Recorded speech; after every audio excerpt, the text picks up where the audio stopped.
ये कहानी है एलिस की, जो अभी अभी जवान हुई है। इसीलिए उसे लड़कों में बहुत ही ज्यादा रुचि है और वो किसी के साथ इंटीमेट होना चाहती है। और जब उसे कोई नहीं मिलता तब वो अपने आप को ही प्लेजर करती है और अपने आप को छूती रहती है। लेकिन वो एक कैथलिक स्कूल में पढ़ती है, इसीलिए उसे बार बार हिदायत दी जाती है कि ये सारी चीजें गलत है और ईश्वर के नजरों में ये पाप है। लेकिन धीरे धीरे एलिस को कुछ और सच्चाइयाँ पता लगती है। दोस्तों, इस फिल्म का नाम है यस गॉड यस। कहानी की शुरुआत होती है और हमारे सामने एक हाई स्कूल का दृश्य आता है और यहीं पर हम एलिस को देखते हैं। तभी हमें पता लगता है कि ये हाई स्कूल बहुत ही स्ट्रिक्ट है, क्योंकि ये एक कैथलिक हाई स्कूल है और यहाँ पे छोटी छोटी चीजों के लिए बच्चों को सजा दी जाती है। जैसे कि अगर कोई लड़का बेल्ट नहीं लगाता तब भी उसे सजा मिलती है। और ये लोग लड़कियों के स्कर्ट को हमेशा ही नापते हैं कि कहीं लड़की जरूरत से ज्यादा तो छोटी स्कर्ट नहीं पहन रही। और अगर कोई भी लड़की ऐसा करती है तब भी उसे सजा दी जाती है। और अब हमारे सामने क्लासरूम का दृश्य आता है और यहाँ पे हम एक टीचर को देखते हैं जिनका नाम है फादर मर्फी। और वो अभी सेक्सुअलिटी के बारे में पढ़ा रहे होते हैं और उनका कहना है कि किसी भी लड़का या लड़की को इंटीमेट तभी होना चाहिए जब उसकी शादी हो जाए और उसे सिर्फ अपने पार्टनर के साथ इंटीमेट होना चाहिए।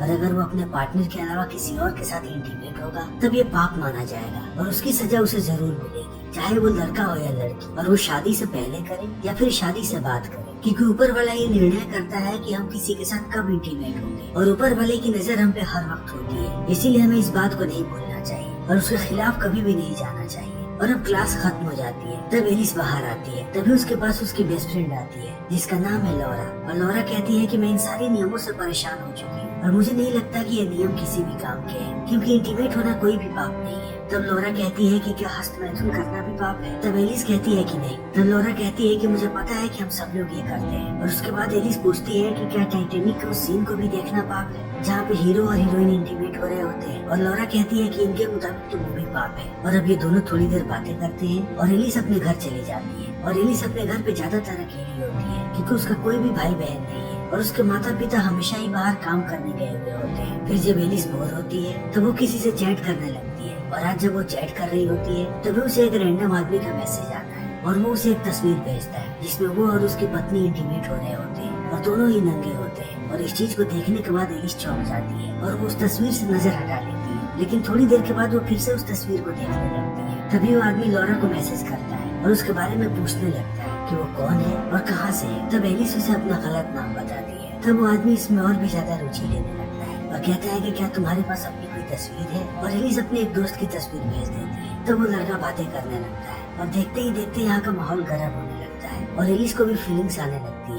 इसीलिए एलिस एक बार फिर से हस्तमैथुन करने लगती है। तभी उसे लगता है कि उसके माता पिता आ गए, इसीलिए वो कंप्यूटर को बंद कर देती है और अगले दिन पहुंचती है स्कूल में। तभी यहाँ पे एक लड़की आती है जिसका नाम है बेथ। और बेथ एलिस से कहती है कि आजकल पता लगा है कि तुम बहुत सारे जलवे दिखा रही हो और तुमने लॉरा के पार्टी में कमाल कर दिया। लेकिन एलिस को समझ में नहीं आता कि आखिर ये लोग क्या बोल रहे हैं। तभी लॉरा बेथ से पूछती है कि तुम मेरी पार्टी में क्यों नहीं है? तब बेथ कहती है कि मैं एक ट्रिप पे गई थी और उस ट्रिप ने मेरी जिंदगी बदल दी। और इतना कहने के बाद वो चली जाती है। तब एलिस खाना खाने लगती है, लेकिन एलिस जब चॉकलेट खाती है तब वो उसे बहुत ही सेंसुअस अंदाज से खाती है, जिसे देख करके लड़के हंसने लगते हैं। और एलिस भी चौंक जाती है क्योंकि अब एलिस की सारी हरकतें बहुत ही अलग हो चुकी है और उसके सारी हरकतों में सेक्सुअल डिजायर झलकने लगे हैं। इसीलिए सब उसे नोटिस कर रहे हैं। लेकिन एलिस को ये बातें समझ में नहीं आती और यहाँ से चली जाती है। तभी एलिस के सामने वही लड़की आती है जिसकी तस्वीर उसने इंटरनेट पे भेजी थी। और वो लड़की एलिस पे गुस्सा होने लगती है और कहती है कि तुम बहुत ही वाहियात लड़की हो। तभी एलिस को उसकी एक और टीचर मिलती है और वो उसे कहती है कि तुम अपने शरीर के साथ ऐसा नहीं कर सकती और उसे बिल्कुल भी अपमानित नहीं कर सकती, क्योंकि ये सब गलत है और ये सब ईश्वर की देन है। इसीलिए हमें इसके साथ खिलवाड़ नहीं करना चाहिए। और एलिस समझ जाती है कि पूरे कॉलेज में ये बात फैल चुकी है कि एलिस हस्तमैथुन करती है। इसीलिए अब एलिस पहुंचती है फादर मर्फी के पास और उन्हें पूरी बात बताती है। तब फादर मर्फी बताते हैं कि यह गलत है और उसके बाद वो उसका उपाय बताते हैं और कहते हैं कि ईश्वर से तुम्हें क्षमा मांगनी पड़ेगी। इसीलिए तुम चर्च में जाओ और जाकर के ईश्वर से 20 बार प्रे करो। और एलिस भी ऐसा ही करती है। वो चर्च में जाती है और वो प्रार्थना करने लगती है। उसके बाद वो निश्चय करती है कि आजकल उसका दिमाग कुछ ज्यादा ही भटक गया है, इसीलिए वो कॉलेज ट्रिप पे जाएगी जहाँ उसे ईश्वर के बारे में और भी चीजें पता लगेगी। इसीलिए वो ट्रिप पे निकल जाती है। तभी यहाँ पे हम लॉरा को देखते हैं, लेकिन लॉरा इस ट्रिप पे एक लड़के को पटाने के लिए आई है जो लड़का उसका सीनियर है और वो बार बार उसे ही देख रही है। लेकिन अब ये लोग उस जगह पे पहुँच जाते हैं जहाँ पे इन्हें रुकना है और अब सारे लोग कैंप के अंदर जाने लगते हैं। तभी यहाँ पे कैंप के कुछ बच्चे आते हैं जो पहले से यहाँ पे हैं और उन्हें ग्रुप लीडर बनाया जाएगा।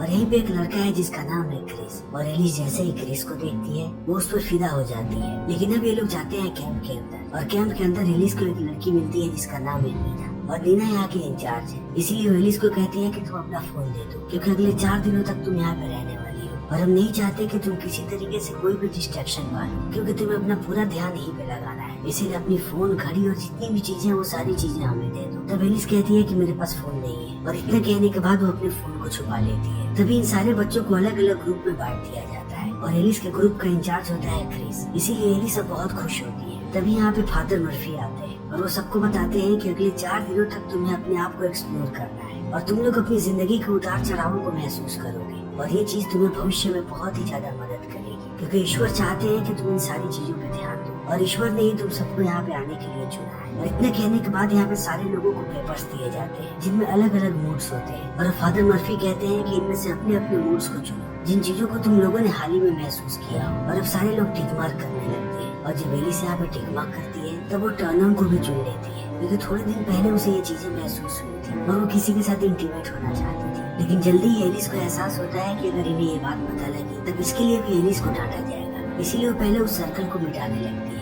लेकिन जब वो सर्कल नहीं मिटता तब वो उसे काट देती है और पेपर सबमिट कर देती है। तभी यहाँ पे नीना आती है कन्फेशन के लिए और कहती है कि थोड़े समय पहले मुझे लगता था कि मेरे माता पिता मुझसे प्यार नहीं करते और वो सिर्फ मेरी छोटी बहन से प्यार करते हैं, क्योंकि वो हर चीज में मुझसे बेहतर है। लेकिन यहाँ आने के बाद से मुझे महसूस होने लगा कि मेरे माता पिता मुझसे भी प्यार करते हैं, इसीलिए इस जगह में कुछ न कुछ तो शक्तियाँ हैं। और एलिस को ये बातें बहुत अच्छी लगती है। तभी हम रात को एलिस को देखते हैं जो अपने मोबाइल पे गेम खेल रही होती है। तभी उसे एहसास होता है कि उसे अपने फोन को साइलेंट कर देना चाहिए। फिर वो अपने फोन को साइलेंट कर देती है। तभी उसका फोन वाइब्रेट होने लगता है, और जैसे ही वो इस वाइब्रेशन को महसूस करती है वो उससे ही अपने आप को प्लेजर करने लगती है। लेकिन थोड़ी देर के बाद उसे एहसास होता है कि इस कमरे में क्रॉस लगा हुआ है और क्रॉस के सामने ये सारी चीजें करना गलत है, इसीलिए वो रुक जाती है। लेकिन अगले दिन जब ये सारे लोग ट्रैकिंग पे निकलते हैं तब एलिस जानबूझ के अपने आप को घायल कर लेती है ताकि वो क्रिस के पास जा सके, और क्रिस उसके पास आ भी जाता है। फिर वो एलिस को गोद में उठाता है और यहाँ से लेकर के जाने लगता है, और इस चीज को देख करके एलिस की खुशी का ठिकाना नहीं रहता है और वो क्रिस के साथ केबिन में जाती है और क्रिस उसका बहुत ही अच्छी तरीके से ख्याल रखता है। तभी यहाँ पे नीना आती है और वो एलिस को कहती है कि सबको बाहर ग्रुप फोटो के लिए आना है, और अभी इनकी बातें चली रही होती है। तभी नीना वाइब्रेशन को सुनती है और जब वो ड्रॉर को खोलती है तब उसे फोन मिलता है, इसीलिए वो एलिस पे गुस्सा हो जाती है और कहती है कि तुमने मुझसे झूठ बोला। और उसके बाद अब सारे लोगों की ग्रुप फोटो होती है, और ग्रुप फोटो के बाद फादर मर्फी डांटने लगते हैं एलिस को और कहते हैं कि तुमने फिर से नियमों का उल्लंघन किया है और तुमने यहाँ पे फोन छुपाया है, इसीलिए तुम्हें सजा मिलेगी और तुम्हें इस पूरे जगह की सफाई करनी पड़ेगी। फिर एलिस यहाँ की सफाई करने लगती है, और जब वो सफाई करते हुए फादर के कमरे में पहुँचती है तब उसे वहाँ पे एक कंप्यूटर नजर आता है, और वो देखती है कि यहाँ पे आसपास कोई नहीं है, इसीलिए वो इस कंप्यूटर पर फिर से चैटिंग करने लगती है और वो एक लड़के से हवस के बारे में पूछती है। तभी उसे लगता है कि कोई यहाँ पे आ रहा है, इसीलिए वो तुरंत कंप्यूटर बंद करके भाग जाती है। लेकिन वो जैसे ही बाहर जाती है उसे नीना मिलती है और कहती है कि सारे लोग सच कहते हैं कि तुम्हारे अंदर बहुत ही ज्यादा हवस है, और इस बात को बोलने के बाद नीना चली जाती है। और अब 3 दिनों का वक्त हो चुका है इस कैंप में, और जब ये सारे लोग बैठे होते हैं तभी इनके पास मर्फी आता है और कहता है कि किसी ने मेरे कंप्यूटर का इस्तेमाल किया और उसके बाद उससे चैट भी किया, इसीलिए तुम लोगों की भलाई इसी में है कि मुझे चुपचाप बता दो मेरे कंप्यूटर का इस्तेमाल किसने किया। लेकिन कोई भी इस बात को एक्सेप्ट नहीं करता, इसीलिए मर्फी कहता है कि ऊपर वाला सारी चीजों को देख रहा है और इसकी सजा तुम्हें ऊपर वाला देगा। और इतना कहने के बाद अब वो सारे बच्चों का इंटरव्यू लेने लगता है ताकि उसे पता लग सके कि कंप्यूटर का इस्तेमाल किसने किया है। और जब एलिस की बारी आती है तो मर्फी उससे कहता है कि पूरे कॉलेज में तुम्हारे चर्चे हैं और तुम्हारे हवस के बारे में, और मैंने तुम्हारे पेपर में देखा था कि तुमने अपनी फीलिंग में टर्न को भी सर्कल किया था। तब एलिस यहाँ पे बहाने बनाने लगती है और वो मर्फी से कहती है कि मेरे बारे में बहुत सारी अफवाहें फैलाई गई है कॉलेज, और ये सब मेरे कुछ दोस्तों ने किया है, इसीलिए आपको इस बारे में ज्यादा नहीं सोचना चाहिए, और मैं एक अच्छी लड़की हूँ। और इतना कहने के बाद वो निकल जाती है और वो अपने एक क्लासमेट से मिलती है जिसने इन सारे अफवाहों को फैलाया था, और कहती है कि तुम्हें सबको बताना पड़ेगा कि हमारे बीच कुछ भी नहीं हुआ था और तुम ये अफवाह फैलाना बंद कर। तब वो लड़का कहता है कि मैं कुछ नहीं जानता।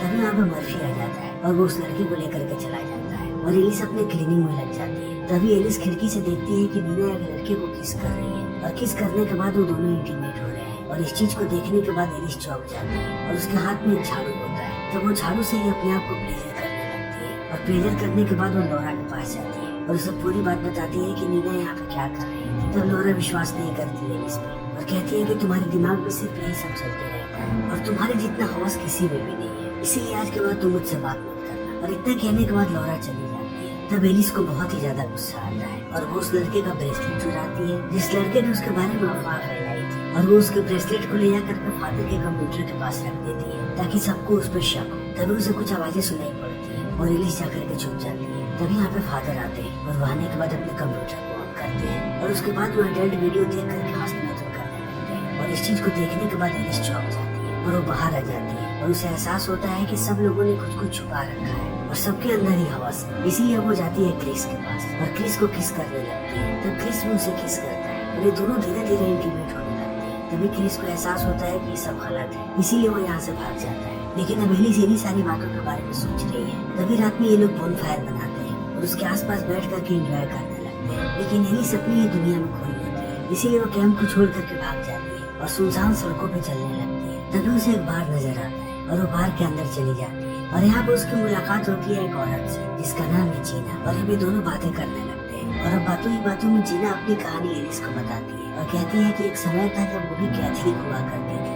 लेकिन एक वक्त के बाद वो सारी चीज से तंग आ गई क्योंकि हर चीज के लिए उसे डराया जाता था कि अगर तुम ये करोगी तब तुम नर्क जाओगी, अगर तुम वो करोगी तब तुम नर्क जाओगी। इसीलिए नीना इन सारी चीजों से तंग आ गई और अब इन सारी बातों को सुनने के बाद एलिस भी इन बातों से कनेक्ट कर पाती है। इसीलिए वो कहती है कि मैंने टाइटैनिक में एक सीन देखी थी जिस सीन में एक्टर और एक्ट्रेस इंटीमेट हो रहे थे, लेकिन मुझे बताया गया कि मुझे उसके लिए भी नर्क की सजा मिलेगी, इसीलिए मैं परेशान हो चुकी हूँ। तब नीना कहती है कि सबके सीक्रेट्स होते हैं और कुछ लोग सीक्रेट छुपाने में अच्छे होते हैं और कुछ लोग सीक्रेट नहीं छुपा पाते हैं और जो नहीं छुपा पाते दुनिया उन्हें ये गलत समझती है और समझती है कि उनके अंदर हवस है। और इतने कहने के बाद वो कहती है कि चलो मैं तुम्हें कैंप छोड़ देती हूँ और अब वो एलिस को कैंप छोड़ने आती है। लेकिन जब एलिस जा रही होती है तो नीना उससे कहती है कि तुम्हें दूसरे कॉलेज में एडमिशन लेने के लिए सोचना चाहिए, खास करके इस शहर से।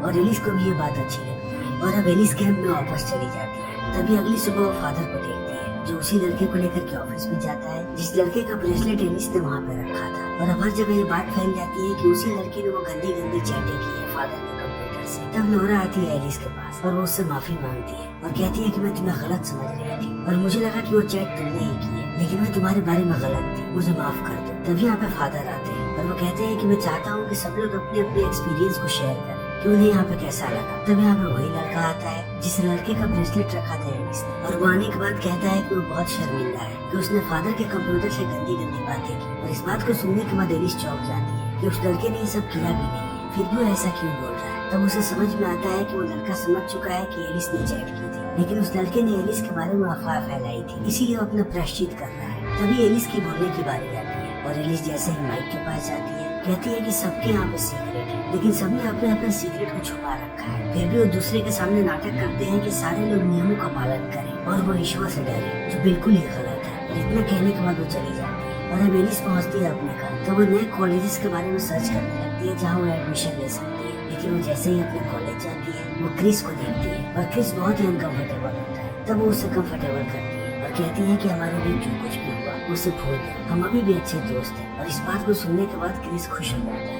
तब एलिस पहुंचती है फादर मर्फी के पास और कहती है कि मैं कुछ कन्फेस करना चाहती हूँ। जब मैं कैंप में गई हुई थी तब मैंने वहाँ एक आदमी को देखा पोर्न वीडियो देखते हुए और वो उसके साथ साथ हस्तमैथुन भी कर रहा था। और इन बातों को सुनने के बाद फादर मर्फी समझ जाते हैं कि एलिस उन्हीं के बारे में बात कर रही है, लेकिन वो इस बात को नजरअंदाज कर देते हैं और एलिस को कहते हैं कि तुम्हें इसकी सजा मिलेगी, तुम ईश्वर के पास जाओ और 100 बार प्रार्थना करो। और अब एलिस यहाँ से निकल जाती है, लेकिन वो ईश्वर के पास प्रार्थना करने नहीं जाती बल्कि अपने घर वापस आ जाती है और वो फिर से टाइटैनिक मूवी को लगाती है और उसी सीन को देखती है जब एक्टर्स इंटीमेट हो रहे होते हैं। और उसे देखने के बाद वो फिर से हस्तमैथुन करने लगती है और इसी के साथ ही फिल्म यहीं पे खत्म हो जाती है। तो दोस्तों हमारी आज की ये वीडियो यहीं पे खत्म होती है। अगर आपको हमारी ये वीडियो पसंद आई हो तो इसे लाइक करें, शेयर करें और चैनल को सब्सक्राइब करें। Thank you.